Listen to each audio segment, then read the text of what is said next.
On September 8, 2002, Marco and his yellow down suit were determined to snowboard when the temperature dropped.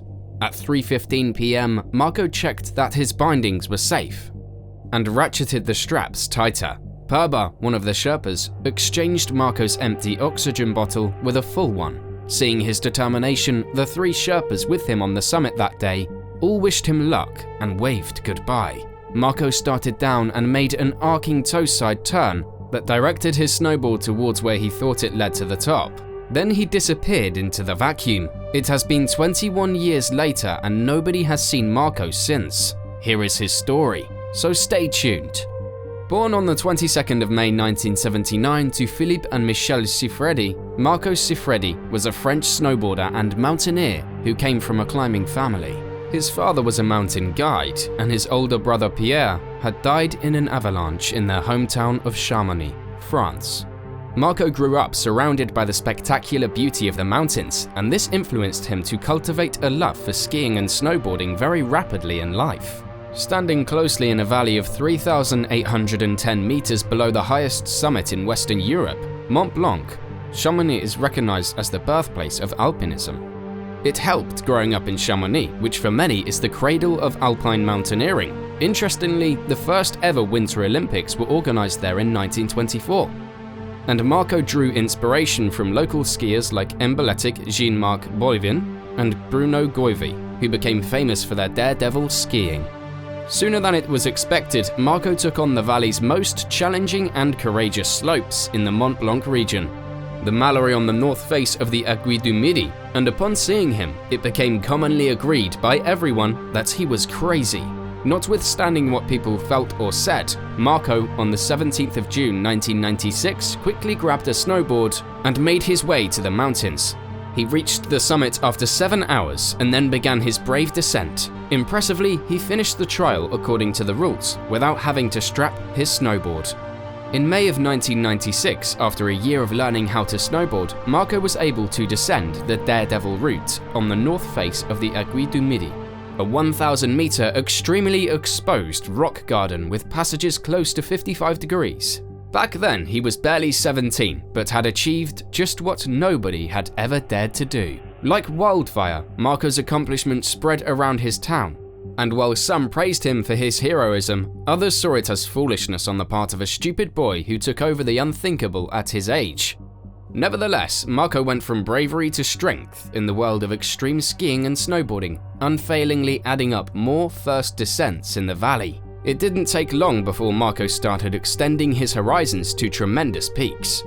Before the day he left for Peru's Tokyaraju, which was over 6,032 meters, 1998 during the fall with Philippe Fort and photographer Ren Robert, he was gifted a cross pendant by a friend's mother. Marco was able to summit and descend the elevated peak, and from that point on, the cross became a good luck charm that accompanied Marco on all his future attempts.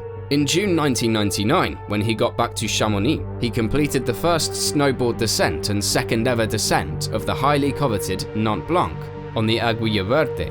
The Mont Blanc is a 1,000-meter line averaging 55 degrees with sections of 60 degrees, and it has never been duplicated following Jean-Marc Boivin's epic ski descent in 1989.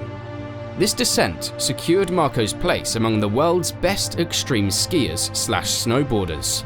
Marco followed the Mont Blanc accomplishment by going higher, and during the fall of the same year, he added the first descent of Dorje Lakpa, 6,988 meters in Nepal, to his enviable resume. It was from the summit in Dorje Lakpa that he had a clear view of the world's highest peak, Mount Everest.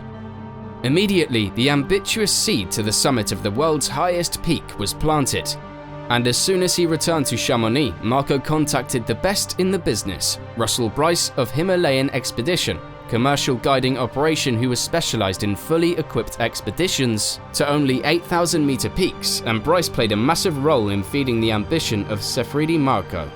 Bryce wisely advised the young skier to try his hand at the other 8,000-meter peaks before attempting Everest, to see if his body could even adapt to the extreme altitude, and the two struck a deal. Without delay, Marco, on his return to South America in June 2000, submitted a 6,088-meter summit, Huayna Potosi, which is located in Bolivia. During the fall, Marco summited and rode the 6th highest peak on Earth, 8,201 meters, Cho Oyu. The high success of the descent confirmed Marco's readiness for Mount Everest. In the spring of 2001, which seemed a better chance of summiting due to the lighter snow conditions, Marco left with Himalayan expeditions for Everest. Marco hoped to summit and descend by the Orbincula, but when he got to the mountain, there was hardly any snow on the windswept summit, and the conditions made it impossible for him to accomplish his original plan. However, Marco was able to summit on May 23rd, the day at 8,201 meters, which was coincidentally his birthday. With the help of oxygen and the Sherpas that brought him his supplies to the summit, he dropped in and started making turns past the long line of exhausted climbers. Not far from the summit, his bailing wire broke at the extremely high altitude, and Marco hoped one of the Sherpas was able to fix it. Later on, he entered the Kulia, shredding 1,800 meters on slopes of 40 to 45 degrees. He stopped at North Col to rest for an hour before finishing off the last 1,000 meters and arrived at advanced base camp less than 4 hours after leaving the summit. Back at base camp, the team was already on the satellite phone, and it was only a matter of minutes before the amazing news spread to every corner of the snowboarding universe. Marco's historic descent was recorded at the first continuous snowboard descent on the world's highest mountain, but he wasn't satisfied with that achievement because he had not followed his initial plan. He soon decided to make a second Everest attempt in September 2002, and not even the dangers, the logistics, and the funding which could deter any team would hold Marco back. On Thursday the 8th of August, Marco left Chamonix, forgetting the good luck cross he had always taken with him in the past. When he arrived in Kathmandu, he made his way to the Hotel Tibet, where he hooked up with Purba, Pa Naru, and Da Tenzing, 3 Sherpas who would play an important role in getting Marco and his equipment to the summit of Everest. They spent days getting acclimatized when they got to the foot of the mountain due to the unfavorable weather condition. Over the next few days, the Sherpas commenced fixing ropes and carrying gear to Camp 1, climbing ever closer to the death zone above 8,000 meters. They eventually started to trek the summit, and every step, Marco and the Sherpas faced challenges during their first northern approach to the northern mountain pass. At a time, they were forced to turn back due to the extreme weather condition. Unlike his first descent on Mount Everest, Marco had trouble acclimatizing to the high altitude, and this made him suffer frequently from headaches as they ascended higher and higher. But despite these obstacles, both Marco and the Sherpas were determined as they fought their way up the peak. Eventually, they managed to reach the high camp at 8,300 meters, but the weather at the moment was far from suitable, and every time the group of climbers thought they could forge ahead, their plans would become the victim of unpredictable circumstances. Avalanches and melting ice hampered unfailingly the climbers' plans for a rapid ascent. It got so extreme that they had to wait till the conditions were favorable enough to continue the ascent. On the 6th of September, they eventually got news about the clear forecast, and Marco was so excited knowing it would be his best chance. However, he spoke with his friend, Jan, on the phone. He mentioned Adieu. Okay, merci, adieu, Jan.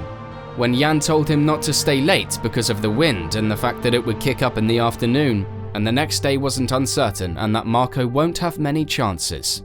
Marco's word choice bothered Jan because that word was commonly used when one expects never to see the other again. But Marco hastily brushed it off and went ahead with his plans to climb the summit. He also made the next call to his other friend and riding buddy, Bertrand Delapierre, and shared his progress in the great conditions, and that despite the challenges he faced, he felt confident.